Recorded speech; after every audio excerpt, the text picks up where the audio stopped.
So you just purchased the logo, your graphic designer sent you a folder full of files. Now what?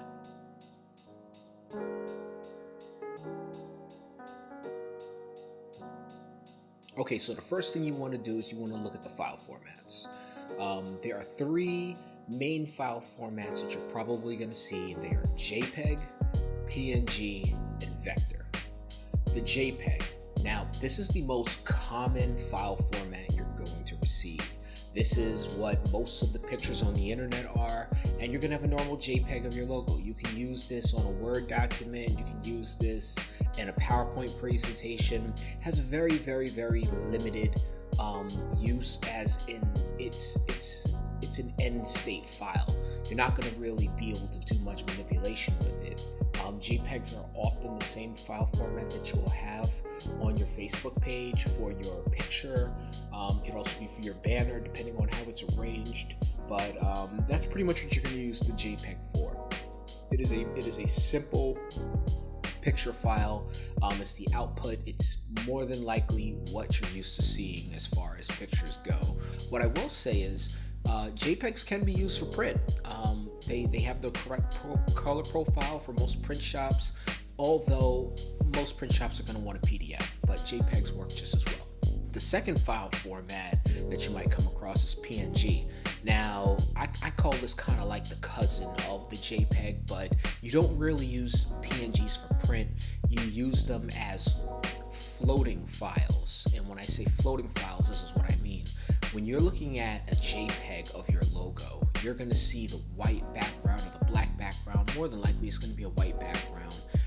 And when you put that on a PowerPoint or what have you, if the whole PowerPoint is white and the background of the JPEG is white, you're not going to notice it. But as soon as you put some color on the background of your Word document or your PowerPoint presentation, you're going to see that JPEG's not going to work as nice. Now, this is where the PNG file comes in. These files float, so they look really, really neat, and they're great files to use for marketing materials and things of that nature. You're probably going to use it in the top center of your website. If you have a PowerPoint presentation, you're going to want to add that PNG file there. Same thing with Word documents. If you're creating letterhead and your pictures have different types of color schemes and things, and you want that floating JPEG that doesn't have that white background in the back, that's what the PNG is going to be used for. The last file format we're going to talk about is vector. I'm trying to dumb this down for your average businessman or entrepreneur who's not a graphic designer. Vectors can come in all shapes and sizes, in different file formats. The most popular ones are PDF, EPS, and AI.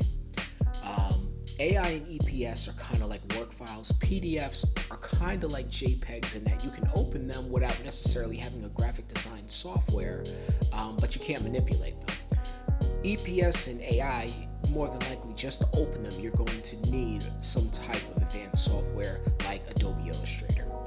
So the most important thing that you want to do with your vector file is save it, put it in a secure location. Don't forget where you put it, because that vector file is a lossless file as far as resolution is concerned. The beauty of vector files is that you can extend them far and wide, and they're not going to pixelate like a JPEG would, like a PNG would. Another reason why you want to hold on to that vector file is if you end up working with another graphic designer, they're not starting from scratch if you have to do any type of logo work. In addition, if you want to get shirts printed, things of that nature, large banners, you're going to need that vector file. So keep that vector file. It's probably the most important file for you. Unfortunately, no, you're more than likely you're not going to be able to open it or manipulate it if you don't have software such as Adobe Illustrator, but it's very important for your business that you keep your vector files in a safe location, someplace where you know it.